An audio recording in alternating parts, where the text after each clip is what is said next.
Hello बच्चों, question is 5 gram of NaOH was dissolved in deionized water to prepare a 450 ml stock solution. What volume in ml of this solution would be required to prepare 500 ml of 0.1 molar solution? की concept लिख लेते हैं इस question के लिए. की concept of this question is molarity. Molarity is equal to में मेरे पास क्या होता है, number of mole divided by volume in litre. Number of mole को हम एक तरीके से और निकाल सकते, नंबर ऑफ मोल को हम कैसे निकाल सकते हैं, given mass weight divided by molar mass multiply by आपका डिवाइड में वॉल्यूम इन लीटर. तो मेरे पास, और अगर वॉल्यूम मेरा ml में है तो आप इसको 1000 से मल्टीप्लाई कर दोगे, उस वॉल्यूम को कन्वर्ट करोगे लीटर के अंदर. सो यहाँ क्वेश्चन में पहले मैं स्टॉक सॉल्यूशन जो मेरा बन रहा है उसकी मोलैरिटी निकाल लेते हैं. Stock solution molarity is given mass है कितना, 5 ग्राम.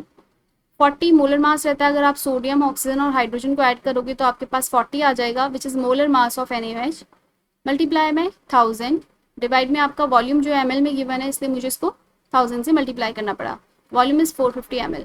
आप इसे सॉल्व करोगे तो आपके पास आएगा 5/18 मोलर. तो स्टॉक सॉल्यूशन है उसकी मोलैरिटी है 5/18. नेक्स्ट हमें क्वेश्चन में क्या बताना है, जब मेरे पास मैं इस स्टॉक सॉल्यूशन की मोलैरिटी आपको गिवन है, इसका वॉल्यूम कितना लूँ ताकि मैं 500 ml ऑफ 0.1 मोलर का सॉल्यूशन जो है वो बना लूँ. तो मेरे पास फॉर्मूला रहता है M1, एक रिलेशन हमने किया होगा M1V1 इक्वल टू में M2V2, क्योंकि नंबर ऑफ मोल क्या रहेंगे, सेम ही रहेंगे. 500 ml M2V2 मेरे पास क्या है, मोलैरिटी कितनी है इसकी 0.1 मल्टीप्लाई बाय 500 ml. ये क्या है आपका जो आपने सॉल्यूशन बनाना है वो. अब मेरे पास जो solution already stock solution present है उसकी मोलैरिटी गिवन है. इस स्टॉक सॉल्यूशन का मैं वॉल्यूम कितना लूँ ताकि मैं ये जो है 0.1 मल्टीप्लाई बाय 500 ml का जो है सॉल्यूशन बना सकूँ.